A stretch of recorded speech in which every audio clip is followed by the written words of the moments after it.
Numbers 17. And the Lord spake unto Moses, saying, Speak unto the children of Israel, and take of every one of them a rod according to the house of their fathers, of all their princes according to the house of their fathers 12 rods. Write thou every man's name upon his rod. And thou shalt write Aaron's name upon the rod of Levi, for one rod shall be for the head of the house of their fathers. And thou shalt lay them up in the tabernacle of the congregation before the testimony, where I will meet with you. And it shall come to pass that the man's rod, whom I shall choose, shall blossom, and I will make to cease from me the murmurings of the children of Israel, whereby they murmur against you. And Moses spake unto the children of Israel, and every one of their princes gave him a rod apiece, for each prince one, according to their fathers' houses, even 12 rods. And the rod of Aaron was among their rods. And Moses laid up the rods before the Lord in the tabernacle of witness. And it came to pass that on the morrow Moses went into the tabernacle of witness, and behold, the rod of Aaron for the house of Levi was budded, and brought forth buds, and bloomed blossoms, and yielded almonds. And Moses brought out all the rods from before the Lord unto all the children of Israel, and they looked, and every man took his rod. And the Lord said unto Moses, Bring Aaron's rod again before the testimony, to be kept for a token against the rebels, and thou shalt quite take away their murmurings from me, that they die not. And Moses did so. As the Lord commanded him, so did he. And the children of Israel spake unto Moses, saying, Behold, we die, we perish, we all perish. Whosoever cometh anything near unto the tabernacle of the Lord shall die. Shall we be consumed with dying? I ran a little bit short on time in the last commentary, so there was one part that I didn't get to deal with. We can deal with this one because we have much more time. The 14,700 people that were killed by the plague that the Lord released amongst the children of Israel died for a very, very, very good reason. It might not be obvious, but these people, it might not be obvious because it isn't directly stated. These people had obviously seen, all the people of Israel had obviously seen Korah and the 250 people killed. You know, fire got some of them, the rest of it opened up. All the stuff, it says, all the stuff that pertaineth to them, earth opened up and everything. People ran away because they were afraid that they would be killed. But it appears as though the reason for the plague, I would say the reason for the plague, but I will say it appears as though the reason for the plague was that even after all of seeing that, there were still people who were hard-hearted enough, stubborn enough, and rebellious enough to support the rebellion that Korah had started, instead of recognizing the fact that the Lord had decided that Korah and his band were so horrible that they needed to die. That their sin of rebellion was not sin of rebellion against Moses. It was a sin of rebellion against God. And that's why they died of the plague. Now Aaron took the censer and stood between the plague and the people, and it says it stopped. I don't think that the plague was stopped by the incense or the burning of the incense.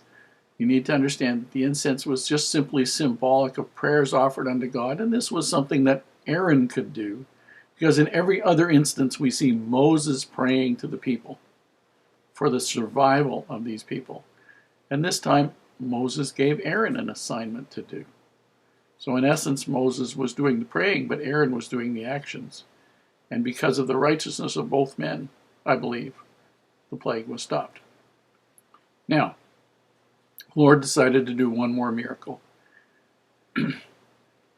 When you deal with people and they, nothing but signs seems to have any impact on them, you know you're dealing with people that do nothing but trouble. But the Lord decided in his long suffering to do one more thing, and basically to try to get the leaders of the tribes to understand that no matter what they thought, no matter what they dreamed of, no matter what political ambitions they had, no matter what their family connections were, no matter what their wealth was, that Moses and Aaron were not there because of any of those things, that they were there because they had spiritual power, and Heavenly Father recognized That's spirituality. And if anybody else had equal or more, Heavenly Father would have recognized that, but nobody else did. Korah said, this whole nation is holy. Well, obviously not in Heavenly Father's estimation.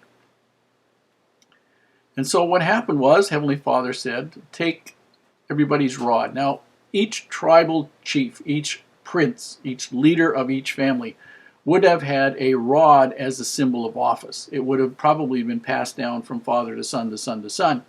And it would have included some kind of decoration, some kind of symbol, so that if the tribal leader, had said to somebody else, take this rod and go to this person and give them this message, the simple fact that the person was carrying the rod, which was symbolic of the leader's authority and office, would have been enough to indicate that this was a true thing.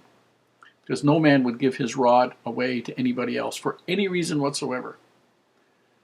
And so that was a very cherished thing. And so what happened was, this was what was going to happen. On the rod of the family of Levi, tribe of Levi, Moses was to write Aaron's name. And they gathered all 12 of these rods and put them in the tabernacle, inside the tabernacle. And the next morning when they went in to bring them out, 11 of the rods were still the same, but Aaron's rod had... Now you got to understand, these were dead branches. Some of these things were probably... I have no idea about how old Aaron's was, but when you get a good walking staff, you keep it for as many, many, many years as you can. I've had some of the ones that I've liked for 10, 15 years. And if you were in an area like that, you get one, it would be a lifetime thing. But Aaron's had sprouted branches, there were flowers on the branches, and there were almonds, mature almonds on the branches. And this was a sign to the princes, the leaders of each of the families, that they had also been rejected as leaders, not just Korah and the 250, but all 11 of the other tribes, all 11 of the tribes of the children of Israel. All those leaders had been rejected as not even equal to Aaron, who was subservient to Moses as prophet. And this was a very powerful, or could have been very powerful, witness to these men, that even though they might have had wealth and power and family connections and been the oldest one and figured they were smarter and more brilliant and better looking, that wasn't what the Lord was looking for. What the Lord was looking for was somebody who was spiritually inclined, willing to receive instruction, willing to follow instruction, willing to do the very best that they could each and every day to live righteously and set a perfect example for the children of Israel. That's what the Lord decided he wanted. And if these people would simply do that, the Lord would be able to bless them.